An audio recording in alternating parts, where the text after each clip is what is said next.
Assalamualaikum warahmatullahi wabarakatuh. Berjumpa kembali bersama saya Advokat Dian Berlian di channel Literatur Hukum.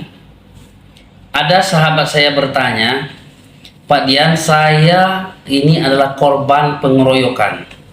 Saya sudah dipukul, sudah dikeroyok, sudah didorong, bahkan saya sudah terjatuh ke tanah.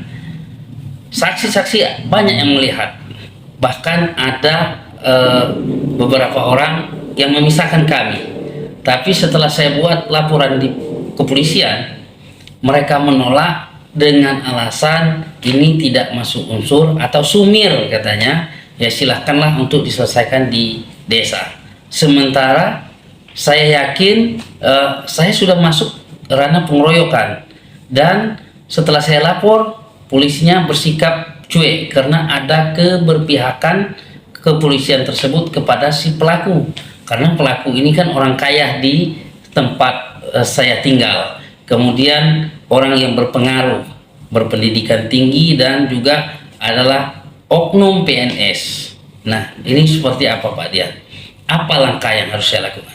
Jadi ketika Anda membuat laporan kepada SPKT, mungkin di Polsek, mungkin di Polres, ya, Anda sedapat mungkin melihat siapa orang yang lawan saya berbicara, catat namanya, kemudian kalau bisa ambil fotonya, ya minimal catat namanya saja, dan hari, tanggal, jam, saat kita menghadap. Kemudian kita mengatakan kepada beliau, Pak, saya mau buat laporan ini, tapi dia beralibi, beralasan A, B, C, D, sehingga alasan kita ditolak. Kita hanya dikit satu, coba kita lakukan penekanan terhadap pihak kepolisian atau petugas SPKT hari itu. Pak, kalau laporan saya ditolak, tolong dibuat surat penolakan, Bapak tanda tangan, dan buat alasan di sana. Maka saya akan pulang. Saya yakin mereka tidak akan berani membuat itu. Bahkan mungkin laporan Anda akan diterima. Tapi kalau Anda kurang kuat untuk melakukan penekanan, ya mungkin ditolak. Tapi minimal Anda telah mencatat namanya, kemudian alasan dia, jam, tanggal, ya mungkin kalau bisa foto-foto hari apa. Kemudian apa yang harus Anda lakukan? Anda buat laporan ke Propam, ya, Propam. Baik, kalau mau bagus ya, kalau dia di Kapolsek buat di Polres, kalau dia Polres buat di Polda. Di situ dengan catatan ajukan bukti-bukti semuanya, sehingga laporan Anda akan diterima. Dengan dilaporkan di Propam, si penolak laporan ini akan diproses secara etik di kepolisian. Nah, kemudian laporan Anda pasti akan diterima. Mungkin diambil alih oleh polisi yang di atasnya. Mungkin kalau Anda tadi di Polsek, dengan laporan ini Anda akan diterima laporan di Polres. Kalau Anda di Polres, Anda akan diterima di Kapoldanya, di Polda setempat. Nah, kalau misalnya nanti di Polda, mungkin Anda ke Mabes Polri gitu.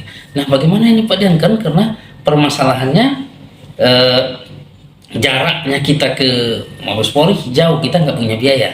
Zaman sekarang kan banyak internet, ada pengaduan Propam secara internet, secara daring.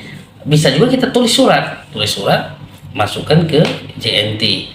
Nanti kita akan diterima, tapi siapkan bukti, kemudian identitas kita jelas, lampirkan fotokopi KTP, kemudian alamat lengkap, nomor handphone, kemudian buat kronologis. Saya kan nggak pandai buat laporan, sudah kita buat saja sepengetahuan kita, ya judulnya laporan, kemudian saya bertentangan di bawah ini nama, kemudian saya akan melaporkan kejadian seperti ini. Anda ceritanya aja seperti biasa, kemudian ditutup dengan permintaan.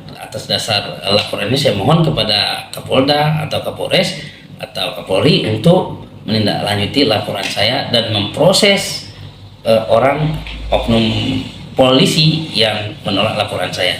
Buat itu dalam waktu 30 hari pasti Anda akan diproses dan dipanggil, dan laporan Anda akan diterima. Itulah dapat saya sampaikan kepada sahabat-sahabat literatur hukum.